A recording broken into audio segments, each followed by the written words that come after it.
नमस्कार, मी संदेश शिर्के, बातमीदार.com या वेब वृत्तवाहिनीमध्ये आपल्या सर्वांचं स्वागत। नजर टाकूयात शहरातल्या काही महत्त्वाच्या घडामोडींवर। डोंबिवलीच्या सरकारी रुग्णालयात दलित महिलेवर अत्याचार, वैद्यकीय अधिकाऱ्याने शारीरिक चाळे करून तिला धमकावलं। रुग्णालयातील कर्मचाऱ्यांवर याआधी दाखल केलेली अॅट्रॉसिटी मागे घे, अन्यथा डॉक्टर स्मिता रोडे यांना सांगून शिपायाकरवी मारून फेकू। डोंबिवली विष्णुनगर पोलीस स्टेशन मध्ये गुन्हा दाखल। शास्त्रीनगर सरकारी रुग्णालयातील डॉक्टर किशोर भिसे यांच्यावर गुन्हा दाखल। डॉक्टर किशोर भिसे शास्त्रीनगर रुग्णालयातील वैद्यकीय अधिकारी। IPC 354 आणि 506 प्रमाणे गुन्हा दाखल। आरोपींना अद्याप अटक नाही। उल्हासनगरमध्ये रोजंदारी कामगार म्हणून काम करणाऱ्या एका दलित महिलेच्या असहाय्यतेचा फायदा घेण्यात आल्याची ताजी घटना समोर आली आहे।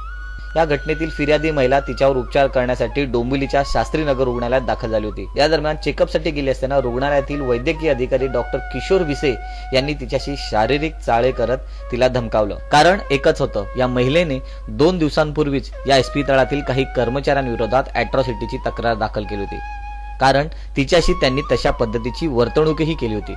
या संदर्भात पोलीस तपास चालू असताना देखील ही महिला पोलीस स्टेशनवरून परत आल्यानंतर डॉक्टर किशोर भिसे यांनी तिच्या असहाय्यतेचा फायदा घेत तिच्यासोबत शारीरिक चाळे करण्याचा प्रयत्न केला। इतक्यावरच न थांबता किशोर भिसे यांनी तिला धमकावलं देखील। अॅट्रॉसिटीची तक्रार मागे न घेतल्यास डॉक्टर स्मिता रोडे यांना सांगून तिला भुलीचे इंजेक्शन देण्यात येईल व त्यानंतर शिपायाला सांगून तिला मारून फेकून देऊ, अशा पद्धतीची धमकी देखील डॉक्टरांनी दिली होती।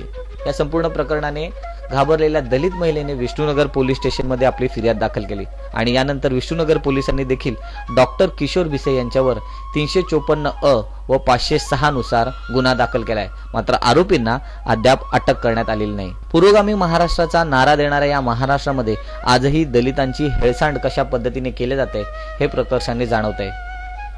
हॉस्पिटलमधल्या ICU मध्ये दाखल होण्यासाठी 1000 रुपयांची मागणी करून तिला जातीवाचक शिवीगाळ करण्यापर्यंत रुग्णालयातील कर्मचाऱ्यांची मजल गेली। यावर डॉक्टरांनी कारवाई करण्याऐवजी त्या महिलेला धमकावलं आणि तिच्याशी शारीरिक चाळेही केले। या संपूर्ण प्रकरणाचा पोलीस कशा पद्धतीने तपास लावतायत हे पाहणं आता महत्त्वाचं ठरणार आहे। Bureau report, बातमीदार.com।